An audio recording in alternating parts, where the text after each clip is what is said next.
The colony rested on a quiet plain beneath a wide sky of stars.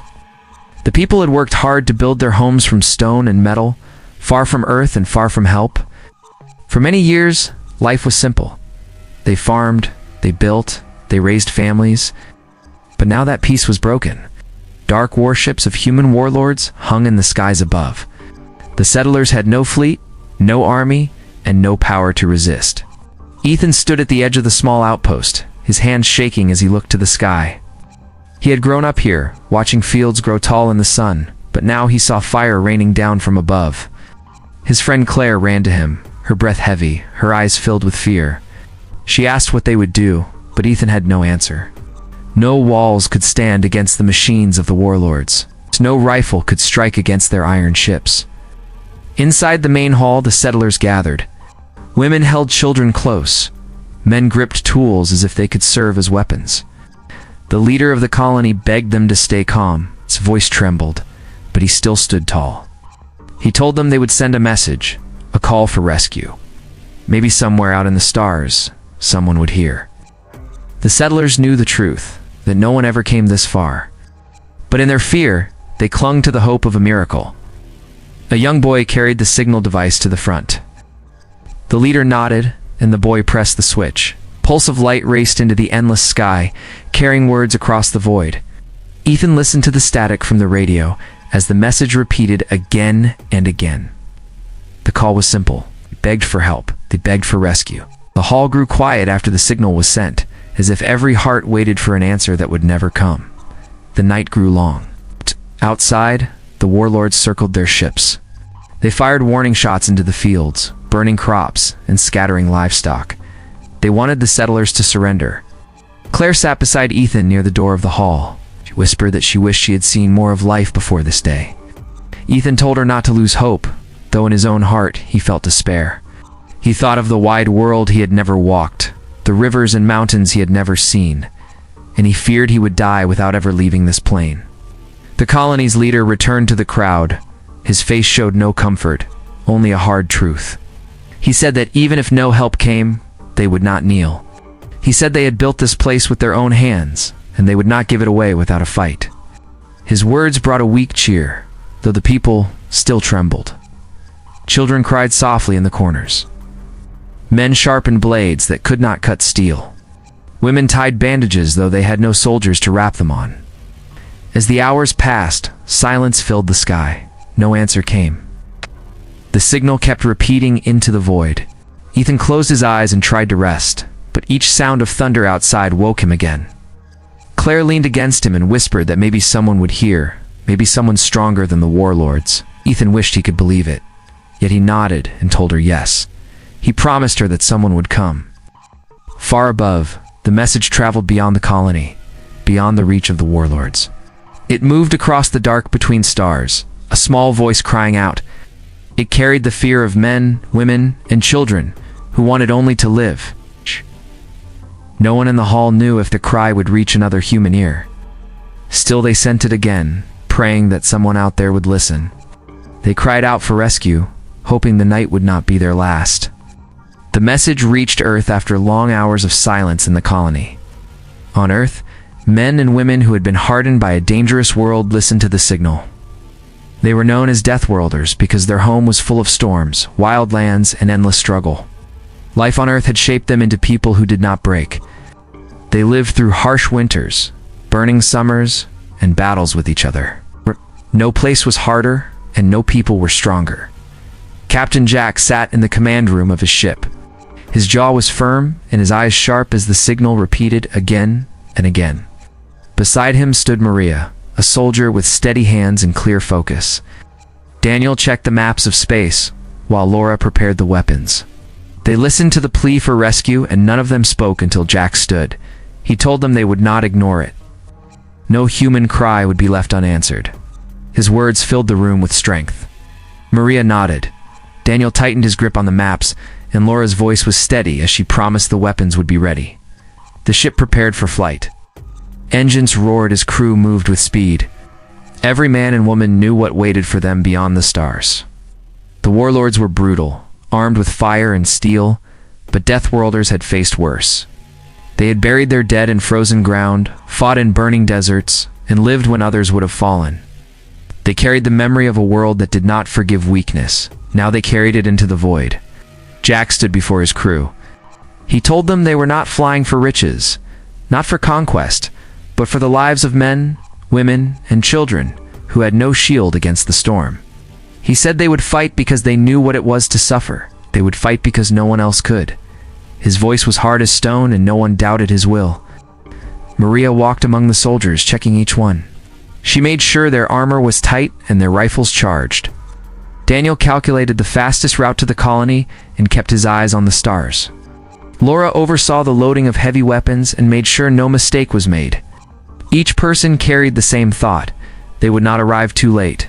They would not fail. The engines lit the night sky above Earth. The ship rose, leaving behind the world that had forged them. Inside, the soldiers sat in silence, each lost in memory. Some thought of families they left behind. Some thought of battles they had fought before. Thought of the colony calling for help. The silence was not fear, but focus. Deathworlders did not waste breath when their hands would soon be needed. Jack sat with Maria near the front of the ship. He asked her if she feared what they might find. She shook her head and said fear meant nothing. Fear did not stop a blade or a bullet. Only strength did. Jack agreed and said they would bring that strength. Together they watched the stars stretch as the ship leapt into faster flight. In the colony far away, Ethan and Claire waited with the others. The night felt endless, and hope was thin. Yet somewhere in the dark, engines carried warriors born of a world of storms.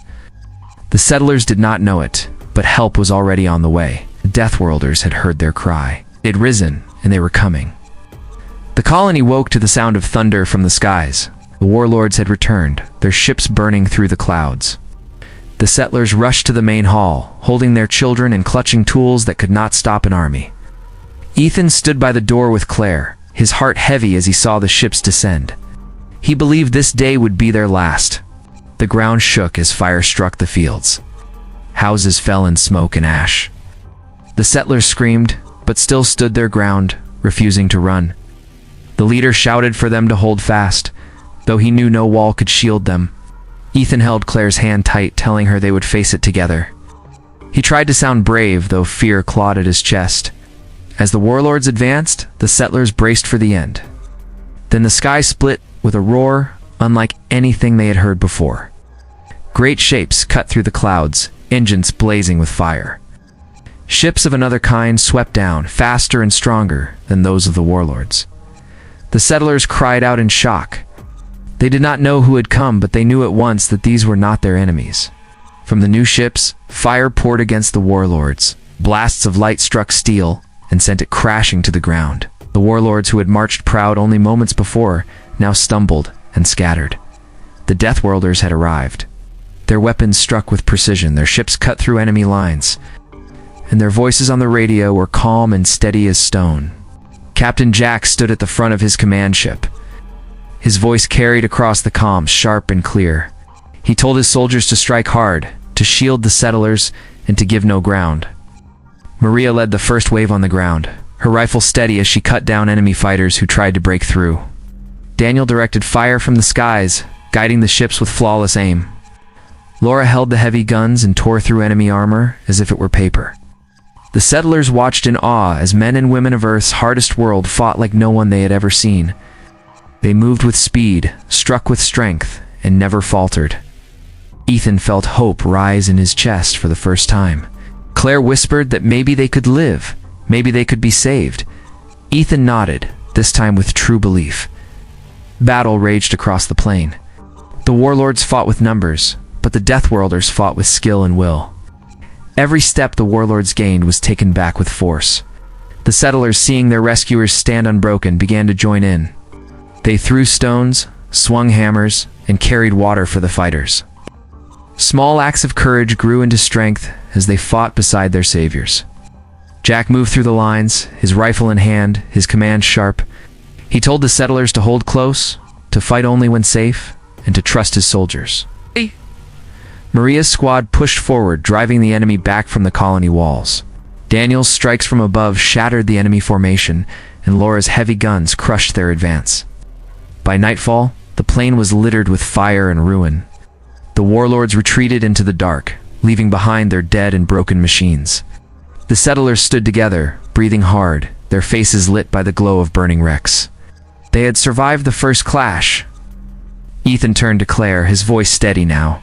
He told her they would not fall.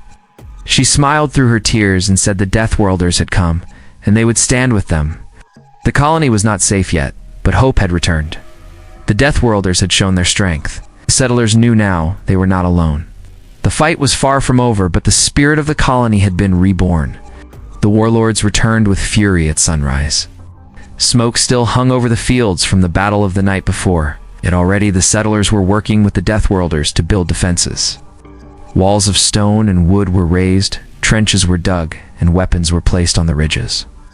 The settlers had never fought a war, but under the command of the Deathworlders, they learned quickly. Their hands were rough, their tools simple, but their will was strong. Queen Margaret stepped forward among her people. She wore no crown, only plain clothes like the rest, but her voice carried power. She told her people that they would not surrender their homes. She said they would fight for their children and for the ground they had built with their own blood and sweat. The settlers cheered, their fear hardening into courage. Standing beside the queen, Captain Jack nodded with respect. He saw in her the same fire that burned in his soldiers. Maria drilled small groups of settlers in the use of rifles. She showed them how to aim, when to fire, and how to move together. Daniel guided teams who carried supplies and built defenses where they were weakest. Laura organized the settlers who could not fight, teaching them to carry water, tend to the wounded, and watch the skies for signs of enemy movement. Each person had a place, and no one was left idle. The colony became a camp of defenders instead of victims. Ethan and Claire worked together, carrying stones to build the wall. Their arms ached, their backs burned, but they did not stop. Ethan looked at Claire and told her that he felt alive for the first time, that he believed they could win. Claire smiled, sweat running down her face, and said she believed it too. The Deathworlders had given them more than protection. They had given them strength. The warlords struck again, their machines rolling across the plain. Fire lit the sky as they pressed their attack. The settlers took their places behind the walls, rifles shaking in their hands. But they were not alone. The Deathworlders stood with them, calm and unbroken. Jack shouted commands, Maria fired the first shots. Daniel called targets from above, and Laura's guns thundered across the field. The settlers fought with a courage they had never known. Farmers fired rifles as if they had trained for years. Workers carried ammunition to the front lines without fear. Even children carried water to the fighters, their small hands steady as they ran through smoke. Queen Margaret stood at the center, her voice rising above the battle. She told them to hold, to fight, to never bend. Her words cut through the fear and gave strength to every heart. Hour after hour, the battle raged. The warlords threw wave after wave, but the settlers and Deathworlders held. Maria led charges that broke enemy lines. Daniel directed fire that scattered their machines, and Lara cut down any who pressed too close. Ethan fought beside Claire, their rifles steady now, their fear gone. Together they drove back enemies who once seemed unstoppable. When the sun set, the field was covered with the wreckage of battle. The settlers stood with torn clothes and bleeding hands, but they still stood. Jack looked at Queen Margaret and said her people had fought like warriors. She answered that they had learned from the best. The settlers cheered, their voices loud, their hearts full. They had not only survived, but had fought side by side with the strongest humans they had ever known. The night came quiet, but everyone knew it was not the end. More battles waited, more blood would be spilled. Yet for the first time, the settlers believed they could endure. They believed that no matter what came, they would not fall. With the Queen at their side and the Deathworlders leading them, the colony had become more than a place. It had become a fortress of human will. The final battle came at dawn. The warlords brought every machine, every fighter, and every plan to crush the colony once and for all. Yet the settlers stood ready, their hearts strong, their weapons in hand. Queen Margaret moved among them, her presence steady and fierce. She'd told them that today they would fight not only for survival, but for freedom. Each person felt her words deep inside. Captain Jack and his Deathworlders led the first attack. Maria moved ahead with soldiers by her side, cutting through the enemy lines with skill and precision. Daniel directed fire from above, striking at the strongest machines. Laura fired the heavy guns, tearing through the ranks of the warlords. The settlers followed, their courage burning like fire. Farmers, builders, and workers now fought as warriors. Ethan and Claire fought together, moving through the chaos without fear. Their rifles aimed true, their hearts full of hope. Every wave of the enemy was met with force. The settlers had learned well, and the Deathworlders showed no mercy to those who threatened innocent lives. The battle was long and hard, but the humans of the colony and the Deathworlders fought as one. Queen Margaret gave orders that carried strength, and each settler felt they could not fail. They would not fail. As the day wore on, the warlords began to tire. Their machines broke down, their soldiers fell, and their courage wavered. The settlers pushed forward, led by Jack and his team. Ethan saw the enemy retreat and felt a surge of pride. Claire ran to him, her eyes shining. They knew that the colony would survive. The warlords had underestimated humans who would not bend. At last, the battlefield was quiet. Smoke rose from destroyed machines, but the people stood. Their hands were bleeding, their bodies tired, but their spirits were unbroken. Queen Margaret gathered the settlers around her.